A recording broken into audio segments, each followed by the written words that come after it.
Hi friend, स्वागत है आप लोगों का हमारे यूट्यूब चैनल में। आज हम बात करने वाले हैं एसेंशियल एलिमेंट्स ऑफ क्राइम, अपराध के आवश्यक तत्व। जैसे कब कोई हमारा कार्य अपराध होता है या कब जो हम कार्य करते हैं उसके लिए हमें सजा मिल सकती है। आज हम उसके बारे में डिस्कस करेंगे। पहले आपको पता होना चाहिए कि क्राइम क्या है। ये तो अपराध के आवश्यक तत्व हैं। उससे पहले हमें ये जान लेना जरूरी है कि अपराध होता क्या है। देखिए, अपराध की जो डिफिनेशन होती है, an act which is prohibited by law and punishable by law, दोनों होना चाहिए। कोई ऐसा कार्य जो लॉ के द्वारा उसको मना किया गया हो और उसको पनिशेबल बनाया गया, मतलब अगर उसको आप ब्रीच करते हैं तो उसके लिए आपको सजा मिल सकती है, वो आपका होता है क्राइम। कभी कभी प्रोहिबिटेड बाय केवल लॉ, ये सिविल मैटर में भी आ जाता है। तो प्रोहिबिटेड लॉ के द्वारा मना भी किया गया हो और उसके साथ ही मतलब अगर आप उसको ब्रीच करते हैं तो उसके बाद आपको सजा भी दी जा सकती है, तो आपका अपराध होता है। आपका कोई ऐसा कार्य जो लॉ के द्वारा मना किया गया हो, अगर आप करते हैं तो उसके बाद आपको सजा भी दी जा सकती है, वो आपका अपराध होता है। अब बात कर लेते हैं one by one essential elements of crime. तो चलिए, पहला जो एलिमेंट होता है वो होता है human being. Human being human being का मतलब अपराध जो हमारे भारतीय न्याय संहिता या इंडियन पिनल कोड में दिया गया है, हम कह सकते हैं कि वो अपराध वहां पे केवल ह्यूमन बीइंग, मतलब अगर आप किसी ह्यूमन बीइंग के साथ ऐसा मतलब कोई जो भी उसमें प्रोविजन दिए गए हैं भारतीय न्याय संहिता में या इंडियन पिनल कोड में, तो अपराध होने के लिए सबसे पहला तत्व क्या है कि इंसान होना चाहिए। जानवर तो अपराध करेगा नहीं। हाँ, जानवरों के प्रति आप कर सकते हैं, लेकिन जानवर अगर किसी को मार देता है उसको थोड़ी सजा मिलेगी। मतलब आपको सजा तभी मिल सकती है कि जब एक इंसान हो, तभी आपके ऊपर अपराध जो है लग सकता है। तो सबसे पहले ये जरूरी है कि किसी व्यक्ति को इसके अंडर लाने के लिए कि वो व्यक्ति क्या हो, इंसान हो, जानवर ना हो। कहने का मतलब जानवर के खिलाफ जो है, अब कैसे आप जो है कोई केस रजिस्टर कर सकते हैं। दूसरा ले लीजिए, सबसे इंपॉर्टेंट है मेंसरिया। मेंसरिया मेंसरिया का क्या मतलब होता है? इंटेंशन।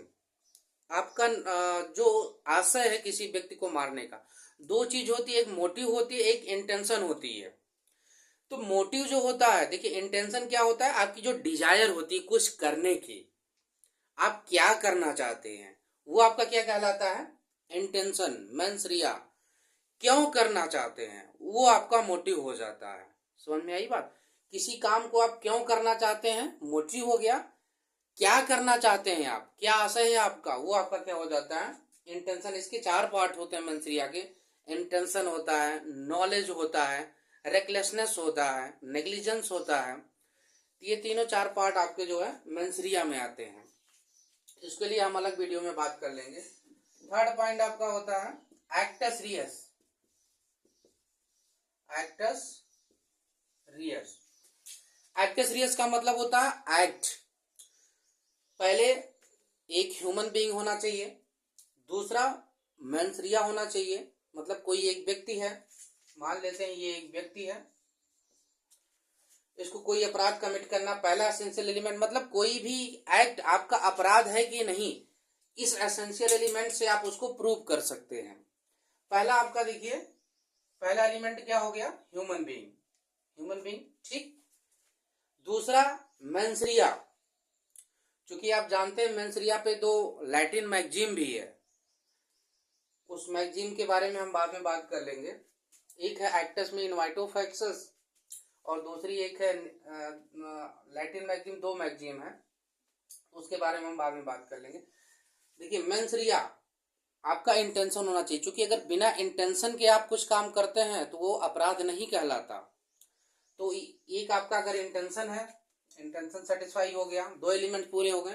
तीसरा एक्ट, जो अपराध आप करना चाहते हैं उसके संबंधित आपका कुछ कार्य होना चाहिए। आपने किसी को चाकू मारा, किसी को गोली मारी, कुछ किया आपने, एक्ट में भी दो चीजें आती है, एक एक्ट होता है, एक ओमिशन होता है। एक्ट का मतलब जो आपको नहीं करना चाहिए था आपने वो किया, ओमिशन का मतलब जो नहीं करना चाहिए था वो आपने किया। ये एक्ट और ओमिशन मतलब एक्ट सीरियस में या तो आपने जो लॉ के द्वारा मना किया गया था वो आपने किया, या जो लॉ के द्वारा करने के लिए बोला गया था वो आपने नहीं किया, वो आपका ओमिशन हो जाता है। तो इसमें भी दो पार्ट होते हैं। चौथा पार्ट इसका होता है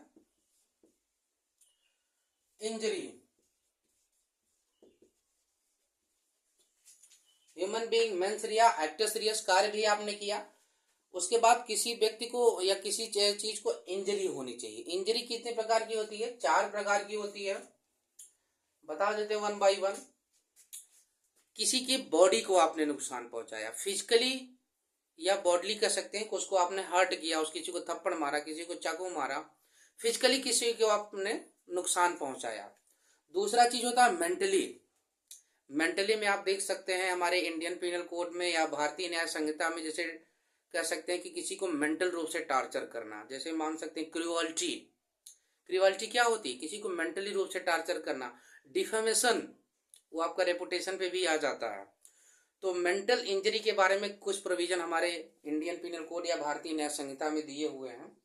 पहला आपका फिजिकली, दूसरा आपका मेंटली, तीसरा आपका रेपुटेशन। रेपुटेशन आप डिफेमेशन में भी देख सकते हैं, किसी ने आपका डिफेम कर दिया, आपकी जो रेपुटेशन से खराब हुई तो आप उसके खिलाफ जो है क्रिमिनल केस भी फाइल कर सकते हैं, और साथ में आप सिविल केस के लिए भी जा सकते हैं जो आपका नुकसान वगैरह हुआ हो। फोर्थ है प्रॉपर्टी। प्रॉपर्टी आपके किसी व्यक्ति ने आपके प्रॉपर्टी को नुकसान पहुंचाया, मतलब ये तीनों एक्ट होने के बाद इसमें से जो इसके 4 पार्ट हैं उसमें से भी कोई एक हो गया तो आपका अपराध जो है कंप्लीट हो जाता है। तो ये हो गया एसेंशियल एलिमेंट ऑफ क्राइम, जिसके 4 पार्ट होते हैं। आशा करता हूँ वीडियो आपको समझ में आई होगी। वीडियो को लाइक कर दीजिए, इसी तरह की वीडियो चैनल पे आपको मिलती रहे तो चैनल को हमारे सब्सक्राइब कर लीजिए। मिलते हैं अगली वीडियो में, तब तक के लिए नमस्कार।